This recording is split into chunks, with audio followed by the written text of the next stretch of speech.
यह video BA second semester के विद्यार्थियों के लिए महत्वपूर्ण है। दिल्ली सल्तनत का टॉपिक है, जिसके अंदर तुगलक वंश ने शासन किया। तुगलक वंश का टाइम पीरियड 320 ईस्वी से 1414 ईस्वी तक रहा। तुगलक वंश के संस्थापक गयासुद्दीन तुगलक थे। उनको अन्य नाम गाजी मलिक भी था। मुबारक शाह के बाद कुछ समय के लिए खुसरो खान ने दिल्ली का सुल्तान बना। फिर बाद में गाजी मलिक ने दिल्ली की गद्दी हासिल की।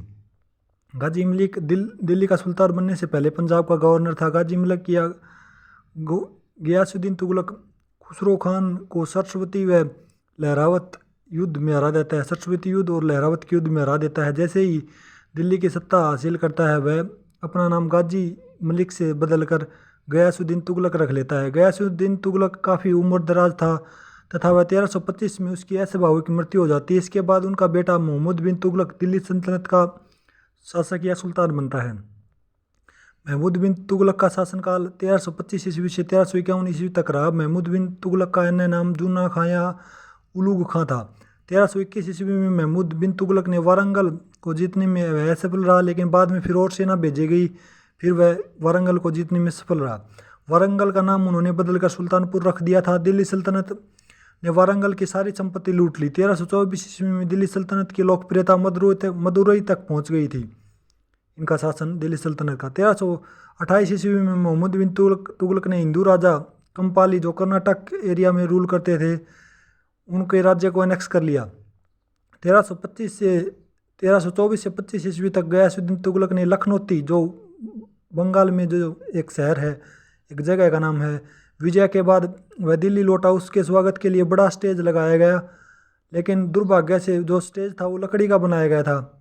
जब गयासुद्दीन तुगलक उस स्टेज पर चढ़ा तो स्टेज के ढह जाने से गयासुद्दीन तुगलक की मृत्यु हो गई।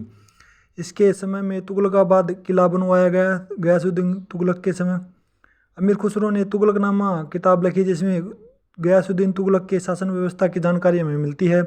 गयासुद्दीन तुगलक के समय प्रसिद्ध सूफी निजामुद्दीन औलिया ने कहा कि दिल्ली अभी दूर है। कि जैसे गयासुद्दीन तुगलक बंगाल से जीत के लौट के आ रहे थे, उसमें निजामुद्दीन औलिया कहते हैं कि दिल्ली अभी दूर है, उदूरस्त दिल्ली दूर, ऐसे कहा था। महमूद बिन तुगलक की विभिन्न योजनाएं। महमूद बिन तुगलक ने अपनी राजधानी दिल्ली से बदलकर देवगिरी स्थानांतरित कर दी और दिल्ली के सभी व्यक्तियों को आदेश दे दिया कि वो सारे देवगिरी में जाके शिफ्ट हो जाएं। लेकिन ये है, उसकी योजना सफल नहीं हुई। मोहम्मद बिन तुगलक ने मुद्रा प्रणाली में काफ़ी सुधार किए। सांकेतिक मुद्रा उन्होंने स्टार्ट की। उन्होंने ब्रॉन्ज और कॉपर के सिक्के चलाए, जैसे उनको मिलाकर उसके बदले में सिल्वर के सिक्के मिल जाते थे। ब्रॉन्ज और कॉपर के सिक्के जमा करा दो, और जैसे उसकी जगह सिल्वर का सिक्का, सिल्वर के जमा करा दो और ब्रॉन्ज और कॉपर का उसकी जगह चलाया उसने सिक्का, मोहम्मद बिन तुगलक ने। मोहम्मद बिन तुगलक के राजस्व में वृद्धि के लिए 2 अरब कर में उन्होंने वृद्धि कर दी, लेकिन उसी साल अकाल पड़ गया और किसानों की सहायता के लिए फिर टक्कावी लोन स्टार्ट किया गया और किसानों के लिए अलग अलग विभाग बनाया गया, जिसका नाम दीवान ए कोही रखा गया। 1351 में मोहम्मद बिन तुगलक की मृत्यु हो गई। उस समय बदायूं लिखते हैं, finally sultan was freed from people and people from sultan. यानी हिंदी अर्थ यह है कि इसका कि सुल्तान प्रजा से आज़ाद हो गया और प्रजा सुल्तान से आज़ाद हो गई।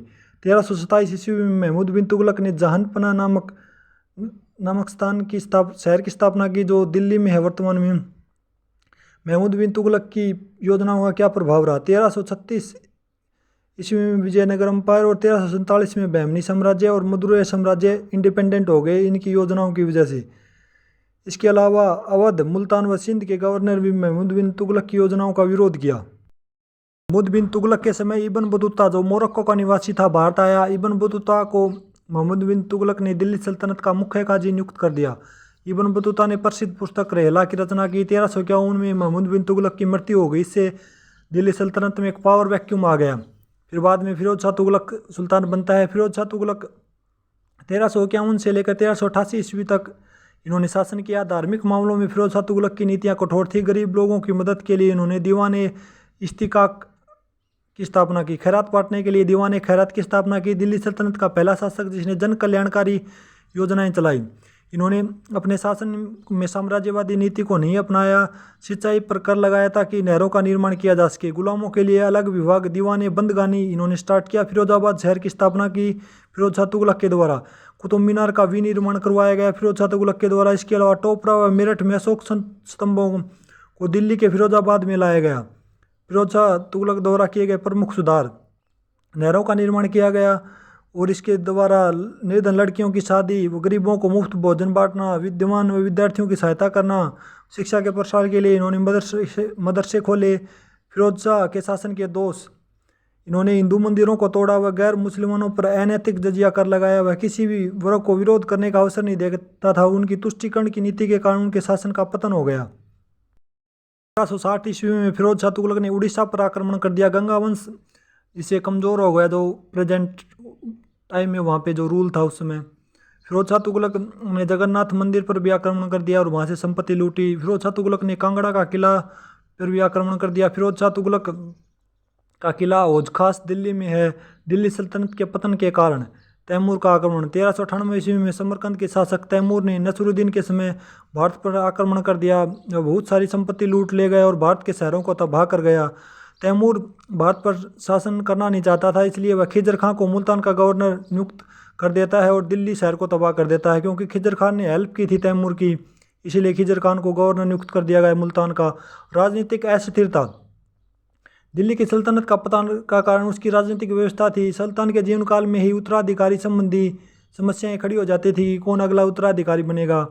इससे महान शासकों की नीतियां, सुधार व कार्यक्रम स्थायी रूप से नहीं लागू हो पाए। विदेशी आक्रमणों ने दिल्ली सल्तनत को कमज़ोर कर दिया। मंगोल, तैमूर, बाबर आदि के आक्रमणों से दिल्ली सल्तनत कमज़ोर हो गई और मंगोल, तैमूर और बाबर के आक्रमणों ने अहम भूमिका निभाई दिल्ली सल्तनत के पतन में।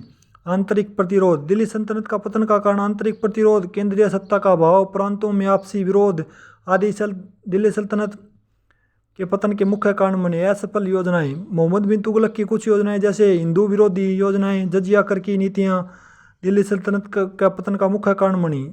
That's it's for video.